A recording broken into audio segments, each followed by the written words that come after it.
Chapter 5. On Saturday night at River House we were happily into the second set when Brother Whitley walked in.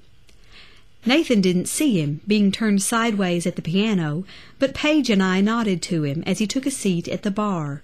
He smiled at us, but his eyes were all for Nate. I felt a jolt of envy at how wrapped up he was in his son. The last time I'd seen my own father, I'd been about 5, and I don't remember either of us being very impressed. When the song was over, Paige poked Nathan and nodded toward his dad. Nathan smiled, embarrassed but pleased. Then I saw that in mid-conversation with other customers, Egan had kept an eye on Nathan the whole time. His gaze followed Nathan's smile to Brother Whitley, and he stopped talking and got very still and watched. On our break, we all went over to the bar to talk to Brother Whitley. "The bishop will toss you out of the Tennessee Methodist Conference," Nathan teased him, "for coming to a beer joint." Brother Whitley was actually having a beer himself, a Miller Draft, and he nodded at Van to set us up with 3 more. "Jesus Christ drank wine," he said, and lifted his glass in a salute to us. We were toasting him back when Egan came up. "Nathan's dad, I presume," he said, and shook hands with Brother Whitley, who looked a little surprised. I wondered what he'd expected. Egan looked just the way Nate and I had described him, compact and tanned, in jeans and blue shirt, his pale hair shining down his back. "Yeah, I had to come hear these kids play," Brother Whitley told him. "Nathan says they've sure been having a good time." "They've worked really hard for me," Egan said. "I've been real pleased. You've got a very talented son." We think so, Brother Whitley said. "Nice of you to take an interest in them, recording and all that." "It's a pleasure, believe me." "Of course Nathan'll be going back to school in the fall." Nate stiffened, and Egan's eyes narrowed. Was this why Brother Whitley had come, I wondered, to let Egan know who was in charge? I hadn't really thought that far ahead. Neatly, Egan sidestepped the problem. "We're just having a good old time right now." "Well, you know how easy they can get stars in their eyes," Brother Whitley said comfortably. "Get sidetracked easy at this age." At that, Nathan gave his dad a pointed, exasperated look, while Paige and I lifted eyebrows at each other. Only Egan seemed unruffled. "Hey, the last thing I want is for Nathan to get sidetracked," he said. "I'm as interested as you are in him reaching his full potential, and if that's going to happen in college, why great." "Am I still alive?" Nathan asked me. "Am I still visible? Can you hear me?"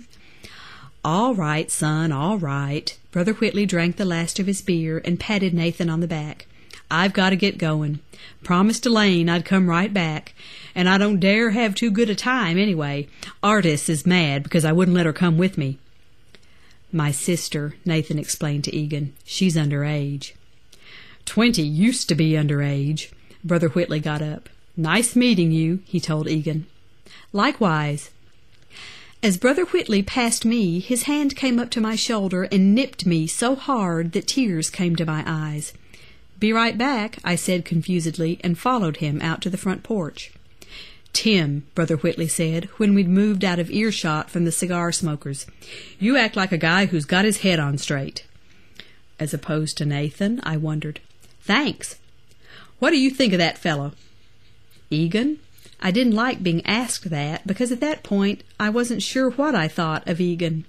"He's okay, I guess." "Nathan's been crazy about music ever since he was little." Brother Whitley was shaking his head, staring past me. "We have a picture of him. I'll have to show it to you. 12 days old, with his head turned toward a record of Chopin that Elaine was playing him, and all those little fingers waggling while he listened to the whole thing." I waited politely. "What I'm saying is, he's liable to go straight off the deep end if this guy promises him the rainbow. He'll give up college, everything." Hell, so would I, if the promise of a career in music came rolling down the pike. Brother Whitley seemed to figure that out after a second or two, because he sighed and said, "Just don't let him do anything you wouldn't do. Hear me? You're a practical guy, Tim, and Nathan—" "Isn't," I supplied, and he laughed. We did agree on that, at least. "I won't let him do anything stupid," I promised.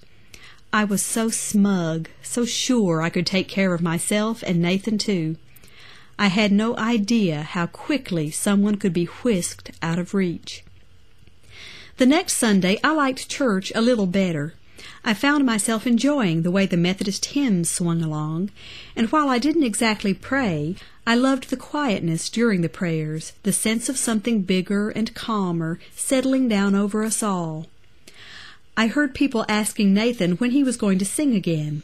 He always responded politely, but I saw his face get that shuttered look, as if being asked bothered him somehow. I figured it was something about the conflict between what he wanted to do and what his dad wanted him to do, and singing in church was definitely on Dad's side. During dinner he was champing at the bit to get over to Egan's. Brother Whitley didn't like it very well.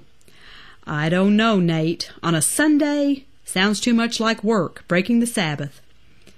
"We're not getting paid," Nathan pointed out, "and to us it's fun, it's relaxation, like some people play golf." Brother Whitley sighed, glanced at his wife, and gave up. Artis grinned at me. "May I be excused?" Nathan asked. "Honey, you didn't eat half your dinner," Mrs. Whitley said, and she was right. He hadn't. Nathan waited patiently, and finally she said, "All right, go on. I know the two of you are dying to get over there." But as we drove to River House, Nathan seemed nervous rather than excited. I was humming along, congratulating myself on how my music career was already getting off the ground. But when I glanced at Nate, his face seemed a little tense. "Something on your mind?" He shrugged and shook his head. A few seconds later he said, "Just kind of uptight, I reckon." "About what?"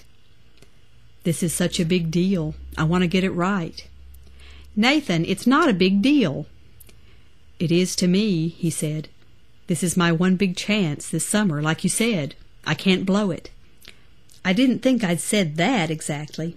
"Nathan," I told him, "for somebody as good as you, there's always another chance."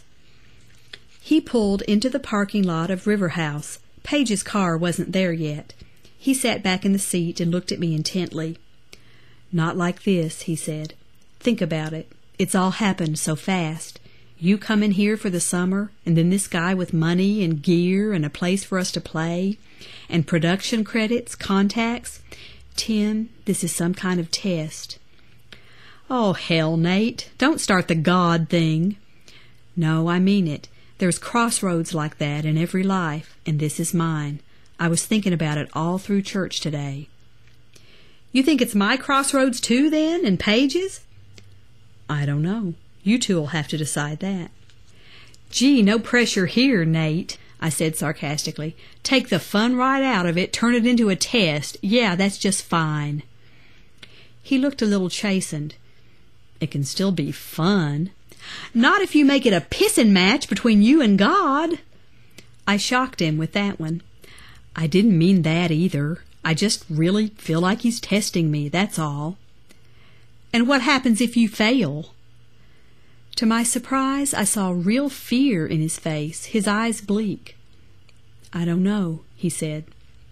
"Nathan, if this is your God," I thought furiously, "I will reside happily in hell for all eternity." I even opened my mouth to say so. But just then Page drove up, a bright, normal angel in a sapphire T-shirt. She carried a Tupperware container full of chocolate chip cookies. "To keep his energy up," she whispered to me behind Nathan's back as we went through the front door of River House. Egan was in the bar, loading bottles of cold beer and Coke into the crook of his arm. "Hey," he greeted us, "I'm stocking up. Can't let you guys get thirsty.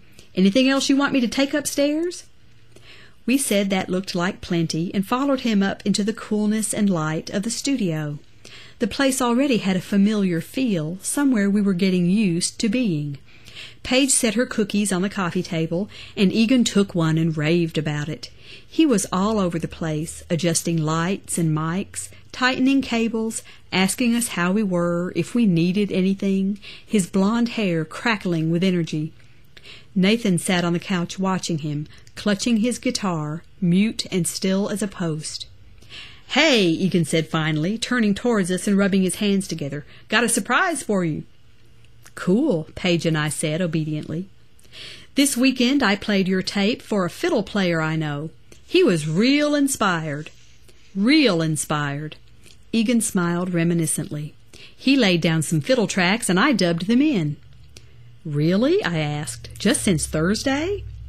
Oh, you'd be surprised how fast I can work. Egan switched on the tape player. Nathan's firm guitar picking rang out through the speakers. Almost immediately it was matched and smothered by a fiddle line which twined around Nathan's voice and guitar like a snarl of kudzu, turning the whole song into just another Nashville-produced country tune, obscuring its mystical quality and its intimacy. I hated it, and I had the feeling Paige was only listening politely. Nathan kept his eyes downcast as he listened, but I could not believe this was what he'd wanted, and I felt trouble coming as the song closed with a final flourish of that obnoxious fiddle. "What do you think?" Egan asked us. Nathan didn't speak, so I said carefully, "Well, it sure makes a difference in the whole song." "Nathan, what do you say?" Nathan shifted without raising his eyes. At last he said, "Maybe a little busy." "Busy?" Egan asked interestedly. "Yeah, I know we talked about a fiddle line, but I'd thought of something simpler." Egan said. "Well, listen to it again, and—" "I don't want to listen to it again." Nathan lifted his head and met Egan's gaze. His face had the obstinate look I recognized. "It isn't what I want. It isn't how that song is supposed to sound." Paige and I sat still as mice. Egan's eyes narrowed, but he looked amused, not angry. "You're not giving it much of a chance." Nathan looked back down at his hands, resting on the curve of his guitar. He said nothing. "Maybe you ought to trust me on this one. That's kind of what a producer is supposed to do, make calls like this." Nathan lifted his head again and considered Egan for a moment. He spoke so low we could barely hear him. "I'll remember that next time," he said, and then stood up, put his guitar into its case, picked it up, and headed for the stairs. A second later I was up, grabbing my own case, and Paige was right behind me as we followed Nate. But Egan, I couldn't figure out how he moved so quickly, but he got to the head of the stairs before we did and held one hand out appealingly. "And can we start this conversation over?" he asked. Nathan merely looked at him, not saying anything, staring him down. Egan's own gaze was nothing so much as admiration. What do you know, the kid's got balls after all. "Okay," he said, "you write the fiddle part you want then. Can you do that? Write out a chart?" Nathan's lip curled. He was a music major, after all. He nodded. "And I'll work harder at taking no for an answer," Egan told him, and smiled. After a minute, Nathan smiled back, just with one corner of his mouth, but he smiled. For the rest of the session, Egan deferred to Nathan in a very genuine sort of way, and of course Nathan didn't throw his weight around or go off on any power trips, because it never would have occurred to him. Basically, what we did that day was to lay down 2 more of Nathan's songs and talk about arranging them. I got to play Egan's beautiful alembic bass guitar, which met with general approval, and Paige did a lot of vocals. She and Nathan would murmur together, and he'd hum softly to her, and then she would sing the line he wanted. At first Nathan was still nervous, but Egan was careful not to push him too hard, and he loosened up after a few takes. I kept a close eye on Egan, catching a hint every once in a while of him watching Nathan in that weird way. But today he seemed to be aware of me checking him out. He'd glance at me and go blank again. At least, I decided, Nathan had made it clear he couldn't be controlled. In fact, he ended up displaying more confidence than I'd ever seen from him. He knew exactly what he wanted, what needed to happen where, and although we worked for over 4 hours, he didn't seem to get tired. Paige and I were glad to let him take over, tell us in his quiet way what we needed to do. We were content to be the interpreters, and Egan seemed happy just to get it all down.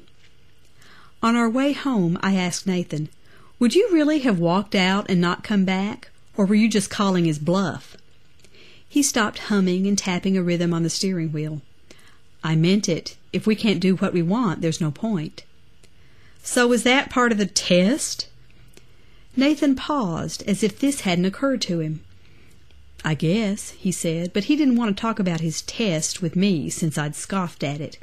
Hey, you want to go driving around and get high? Nothing I'd like better, especially since Paige's cookies were on the seat behind us. Nathan turned off on a side road and parked so he could roll a joint, and I watched the fireflies twinkling in the dusk. Hey, I said, while Nathan lighted the joint and took a long hit. Why aren't you worried about God busting you for smoking pot?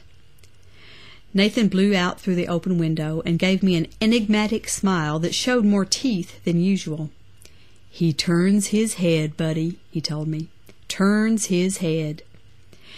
Evidently, I was glad to see, God held no terrors for him this evening. I certainly hoped this new confidence would hold. For a while it seemed to. We were on fire about our new project, and when the three of us were together, it was all we talked about. Paige and I focused on the fame and money we'd get if some big label picked up our demo. Egan had connections at both Epic and Warner Brothers. We knew that from the albums he'd showed us. Nathan never said he didn't want those things. He would listen benevolently while we chattered about it, but he was more interested in whatever new song he was writing. His output in the next few weeks was astonishing. Not only did he produce new songs, but he wrote out fiddle parts and piano parts and parts for Paige and me to sing. He trusted me to come up with my own bass lines. I think he felt, well, not driven, not at this point, but responsible, as if he had this heroic duty to the world and to God, and by golly, he'd fulfill it. He spent most of his free time with his guitar, down by the river composing, or else in the living room at the piano with the French doors shut. I never saw him get tired, not the way he had at first. Instead, I could see him stretching, growing in his music, and I've wondered ever since if that, at least, was a good thing, if it really did go the way it was supposed to, for a little while. And Egan, in those June days, I remember him as a benevolent teacher, maybe even a sort of sun god. His knowledge and resources seemed endless, and during that time he never tried to talk Nate out of something he wanted or into something he didn't want. But I stayed a little suspicious of him. I'd catch him watching Nathan with that hungry look I hated, and all my doubts about his motives would slither back. Once, as we left church on a Sunday morning, I saw his Triumph at the edge of the parking lot, half hidden behind other cars. I scanned the crowd to see if Egan himself were anywhere around, and when I looked back, the Triumph was gone. Nathan seemed oblivious, so I never said anything. I didn't want to throw him off or make him self-conscious. Sometimes I figured I just had a cynical and dirty mind. He and I started doing a lot of our church work at night so we could get to River House earlier in the day. One Thursday night we went over to finish cleaning up the upstairs rooms. It was almost 9 before we got there, what with supper and it being our night to clean up afterward. Usually Artis would come in to help us. She has a crush on you, Nathan had told me. But tonight she was out with friends, so Nate and I were on our own. Finally we left a spotless kitchen and crossed the parking lot to the church. Nathan unlocked the heavy side door and turned on the lights. Inside it was stuffy, the air conditioning frugally turned off, and by the time we climbed to the upper hallway, I'd broken a sweat. "Whew," Nathan said, pulling the vacuum cleaner out of its closet. "Yeah, you run the vacuum tonight and I'll do the bathrooms?" "Sure." I finished the bathrooms in record time, had them mopped and everything, while Nathan was still vacuuming the last Sunday school classroom. I came into the room and flopped into a folding chair, some new kind with a soft vinyl seat that deflated in an embarrassing way when you sat down hard. I watched Nathan pushing the upright vacuum cleaner around, no doubt humming peacefully to himself beneath its drone. Suddenly I felt a surge of restlessness. "Hey," I said when he switched off the machine, "how about driving up to Nashville some night? Seeing the lights of the big city?" Nathan glanced at me, winding the cord around the handle of the vacuum cleaner. "We haven't had a lot of time here lately." "Well, yeah, we need a night off. Maybe Paige could find another girl like you said one time, and we could go listen to music." Nathan looked at me wonderingly. "Okay," he said. "If you want to, sure. I'll ask Paige." "When do you think would be a good night?" Nathan frowned, looking around for the dust cloth he'd been using. He said, "Maybe next Friday, week from tomorrow." "That's the 4th of July, and Artis's birthday. Your mom's planning a party, remember?" "Oh, yeah." Nathan dragged the vacuum into the hall, and I followed him. The closet door was open, and with the door of a classroom opening the other way, they met in a diagonal shield across one corner of the wide hallway. I leaned in the classroom doorway while he shoved the vacuum cleaner into the closet. "We could do it the night before," I suggested. "Then nobody'd have to get up the next morning because of the holiday." That might work. Nathan shut the closet door and started to say something else. The next thing I knew, he was backing slowly away from the corner, his face frozen. I jumped forward and looked around the classroom door, expecting to see a dead body, or at least a snake. But all I saw was a small black spade, not 3 feet high, propped against the wall in the corner. The old-fashioned, pointed kind you would have found in a junk shop, not in a modern hardware store. I couldn't see a thing scary about it, and turned to Nathan. He had sunk down into a chair on the other side of the hall, still staring in terror. Out of compassion, I yanked the closet door back in front of the spade so he couldn't see it any more, then hurried to him. "Nathan, man, what's the matter with you?" He blinked and looked at me with that unfocused look. His face had gone white, even his mouth, but he said, "I'm okay." "What scared you?" His eyes went to the corner again, where the 2 open doors hid the spade. "What's that thing doing up here?" "I don't know. It's just a little garden spade, isn't it? Have you ever seen it before?" "No." "What's the big deal then?" "It wasn't here before," he said in a thick kind of voice. "It wasn't here when I opened the closet to get out the vacuum cleaner." "Sure it was." I started down the hall toward the bathrooms. "I'll get you some water." "No, don't." "Stay here," was what he'd almost said, so I came back. "Nate." "It wasn't here before," he said. "It had to have been." He was starting to give me the creeps. I went back to the corner and moved the door. I almost expected the spade to have disappeared, but it hadn't. I grabbed it, threw it far back into the storage closet, and slammed the door. "Let's go home." Nathan sat helplessly, watching me like a little kid as I came back over to him. "Come on," I said, and stuck out my hand. After a second he took it and hauled himself up heavily, like he'd done the day we first met Egan. I stomped downstairs in a fury, switching off lights as I went, and he followed me closely. "Give me the damn keys," I snapped when we got outside. To my relief, he snapped back, "I can lock the damn door." He did, and we started across the parking lot. It was lighted by the old-fashioned yellow kind of street lamp, and the night was soft and warm, and I felt myself calming down a little. But I was in no mood to go back inside and watch Nathan staring silently at a TV screen for the rest of the night. So when we got to the back steps, I stopped and said, "Nate." "What?" he said unencouragingly, but he stopped too. "You've got to tell me what was going on back there. Why you were so spooked about that little old spade." Nathan sighed, shoved his hands in his pockets, and looked sideways. "This is why I hate having conversations," he said peevishly. "I always end up having to explain myself somehow." "Damn right you do. I'm not going back inside and pretending nothing happened. So give."